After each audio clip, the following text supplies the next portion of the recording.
Жақсы құрметті достар, мынау біздің соңғы сабағымыз. Негізі Notion'да түсіндіретін жаңағы мелочь заттар өте көп, бірақ басты тақырыптарды қамтуға тырыстым. Осыған қарап өздеріңіз жаңағы нетпеңіздер, қорықпаңыздар, әріптерінені басып көріңіздер, қалай қолдануға болады, не істеуге болады, бәрін көруге болады. Қысқаша, егер сіз өзіңіз мысалы мұғалім болсаңыз, студент болсаңыз, сіздерде еду деген аккаунт болса, онда мына жерде не бар? Мен баспай қойын. Настройкаға кіресіз, настройкада шатаспасам планы ма, апгрейд па, бір жерге басып, ең астына түссеңіздер, не деген бар? Turn into education план деген бар, сондайды бассаңыз, сізді жаңағы тегін планға ауыстырады. Оны айттым ба айтпадым бесінде жоқ, бірақ солай істесеңіздер болады. Ең соңғы көрсеткім келетін дүние, ол жаңағы Wikipage деп аталады. Ол не нәрсе? Шет жағасының алдындағы видеолардың біреуінде айтқан болатынмын.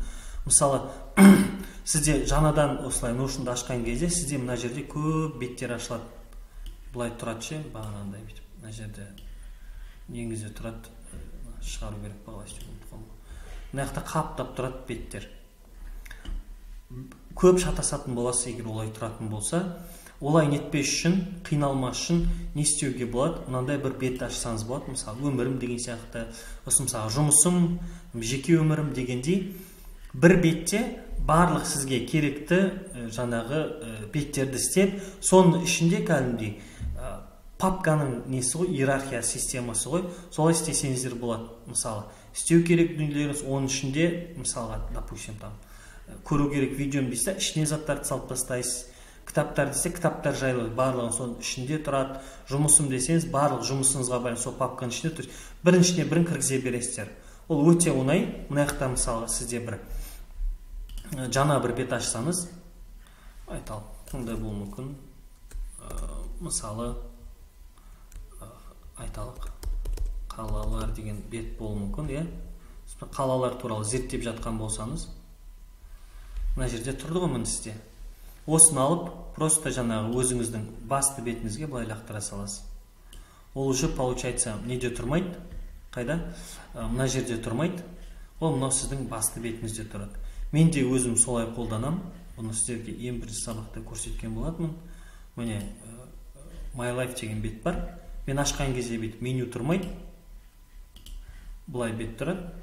Осының ішінде маған керекті бүкіл заттар осының ішінде тұр. Қазір тағы да қосымша жаңағы новый функциялар қосылған Notion'да. Мен біраз уақыт түсірмеген кезде. Мына жерде мынандай кнопка деген бар. Оны енді қажет болса бөлек түсірейік, бірақ енді қысқаша осылай. Осының ішінде осы бет арқылы мен басқа беттерге өтем. Кәдімгідей недегі папка системасы сияқты. Өткен шатаспас үшін. Қысқаша солай. Назарларыңызға рахмет. Егер сұрақтарыңыз нелеріңіз болса, жеке жазсаңыздар болады, осы неге жазсаңыздар болады, YouTube-та мынау болады, YouTube-та астында жазсаңыздар болады. Сәттілік тілеймін, өмірлеріңізді жаңағы барлығын бір структураға келтіруге, қалыпқа келтіруге Notion сіздерге үлкен бір көмекші болады деген ойдамын.